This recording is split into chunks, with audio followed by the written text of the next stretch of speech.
Foreign trade and integration of market. इस topic में हम लोग आज यही डिस्कस करेंगे फॉरेन ट्रेड क्या है और इंटीग्रेशन ऑफ मार्केट कैसे होता है। पिछले टॉपिक में हम लोग प्रोडक्शन अक्रॉस द कंट्रीज़ जो है वो डिस्कस किए थे कि कैसे जो है वो किसी एक कंट्री से दूसरे कंट्रीज़ में प्रोडक्शंस मूव करता है और वहाँ पर किस तरह से एमएनसीज़ के द्वारा रोल प्ले किया जाता है, जिसमें बेसिकली 3 मेथड्स जाने थे।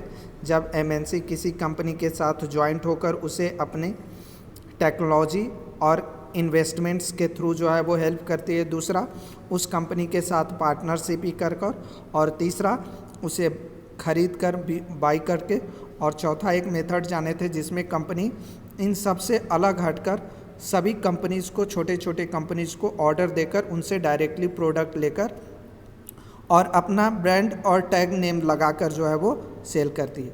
तो ये बेसिक कुछ तरीके थे जिससे कोई भी कंपनीज़ किसी दूसरे कंट्री में अपना इन्वेस्टमेंट और प्रोडक्शन सेंटर सेटअप करती है। अभी जो है वो फॉरेन ट्रेड की बात करें तो पहले भी आपको बताया जा चुका है कि जो इन्वेस्टमेंट एमएनसीज़ के द्वारा जो इन्वेस्टमेंट किया जाता है उसी इन्वेस्टमेंट को हम फॉरेन ट्रेड करते हैं। इन फॉरेन ट्रेड के चलते आज कंट्री काफ़ी तीव्र गति से एक दूसरे के क्लोज होते जा रहे हैं। जैसे कि कुछ रूट्स भी पुराने आपको जानकारी होंगे जिनके बारे में आप डिस्कस किए होंगे, जिनके थ्रू कंट्रीज़ का कनेक्शंस जो है वो बढ़ता जा रहा। जैसे कि एग्जांपल के तौर पर अगर हम डिस्कस करें तो उसमें आपको नज़र आता है सिल्क रूट की बात अगर आप करें तो वह रूट के ज़रिए जो है वो विदेशों से एक कंट्री से दूसरे कंट्री से कांटेक्ट होता था और गुड्स और सर्विस का ट्रांसपोर्टेशंस काफ़ी ज़्यादा होता था। फॉरेन ट्रेड जो है वो लोगों को अपॉर्चुनिटीज़ प्रोवाइड कराता है कि वो अपने प्रोडक्ट्स को डोमेस्टिक मार्केट से इंटरनेशनल मार्केट या दूसरे मार्केट में ले जाकर सेल कर सकें। जैसे कि अगर इंडिया की कोई छोटी सी कंपनी है और वो अपने प्रोडक्ट को केवल एक शहर में बेच रही है, तो ये कंपनी चाहे तो अपने प्रोडक्ट को जाकर अमेरिका में, चाइना में, इन सभी देशों में बेच सकती है। इसके लिए उसके साथ जो है वो फॉरेन ट्रेड करना होगा, यानी विदेशी व्यापार करना होगा। और फॉरेन ट्रेड जब होगा तो उससे उन दोनों कंट्रीज़ के बीच का, मार्केट के बीच का जो है वो कनेक्शंस जो होगा वो तीव्र गति से इम्प्रूव करेगा, यानी ज़्यादा से ज़्यादा उनके बीच गुड्स और सर्विसेज का जो है वो ट्रांसपोर्टेशन होगा।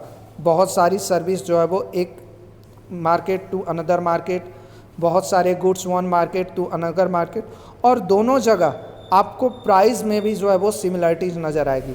यानी जो प्राइस आपको किसी एक मार्केट में नज़र आएगा वहीं प्राइस जो है वो आपको किसी दूसरे मार्केट में, जैसे कि बेसिकली अगर हम आप फ़ोन की ही बात करें तो फ़ोन के ही प्राइस अगर आप देखिए तो सभी मार्केट में लगभग एक जैसे ही मिलेंगे।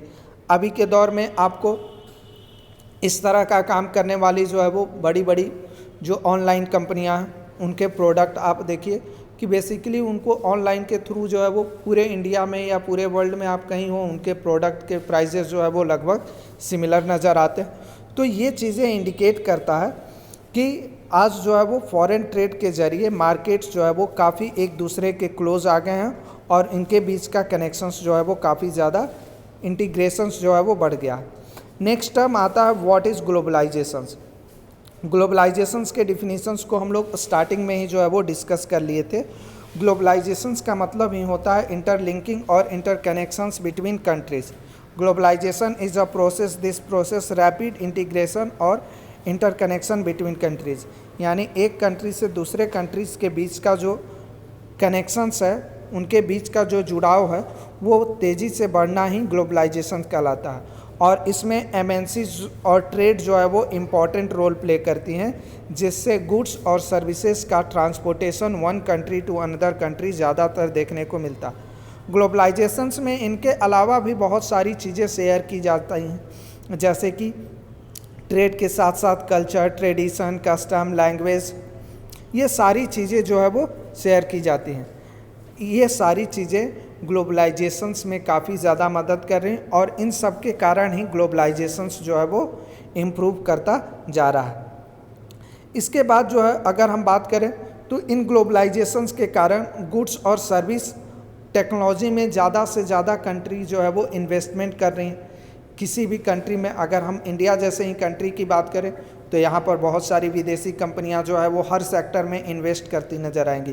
कुछ टेक्नोलॉजी में, कुछ आप कह सकते हैं सर्विस में, कुछ गुड्स के मैन्युफैक्चरिंग में। तो इससे उन कंपनी के साथ साथ तो फ़ायदा होता ही है, साथ में यहाँ के लोगों को भी बहुत सारी अपॉर्चुनिटीज़ मिल जाती है।